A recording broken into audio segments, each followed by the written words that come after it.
যার পজিশনে আজকে কিন্তু ভালো খেলতে হইব, নইলে ব্রাজিল আমাকে সেমিতে পিছন মেরে দিব, ফাইনালে মুখ দেখাইতে পারুম না। আরে ভাই আপনি তো চিন্তা করেন না, আমি গোলকিপার দেখছেন বাস পাখি, গোল ভিতরে ঢুকতেই দিব না। আরে আর্জেন্টিনার গোলকিপার যদি বাস পাখি হয় তাহলে ব্রাজিলেরটা কি কাউয়া? আরে মার্টিনেজ যদি হয় বাস পাখি তাহলে এলিসন বেকার হলো উট পাখি। আর তুই মনে হয় এলিসনের ইতিহাসই জানোস না। আরে ভাই আমি ইতিহাস জানবো কেমনে, আমি তো সায়েন্সের স্টুডেন্ট।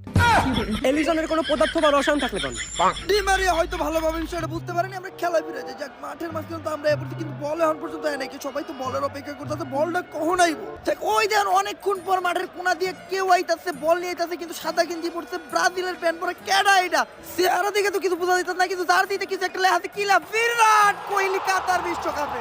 আরে বিরাট, তুমি কাতার বিশ্বকাপে কি করো? তোমার না বাংলাদেশের খেলা চলতেছে? আরে মেসি ভাই আর কইেন না, বাংলাদেশ আর ইন্ডিয়ার খেলায় প্রথম দিন ইন্ডিয়ারে সাকিব আল হাসান বইরা দিল, দ্বিতীয় দিন ইন্ডিয়ারে মেহেদি মিরাজ বইরা দিল, তৃতীয় দিন কাটা না কাটা বইরা দেয়, এই ধরে আগে এমে বসে। কিন্তু তুমি বিশ্বকাপে কি করো?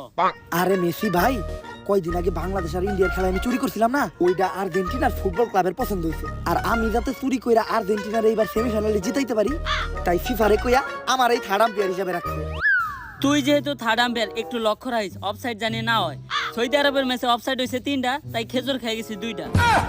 আরে মেসি ভাই আপনি কোনো চিন্তা করেন না, থার্ড আম্পায়ার তো আমি, অফসাইড ধরবো কেটা? আপনি দরকার পড়লে গোল পোস্টের ভিতরে ঢুকে খেলে থাকবেন। রক্তে আর্জেন্টিনা।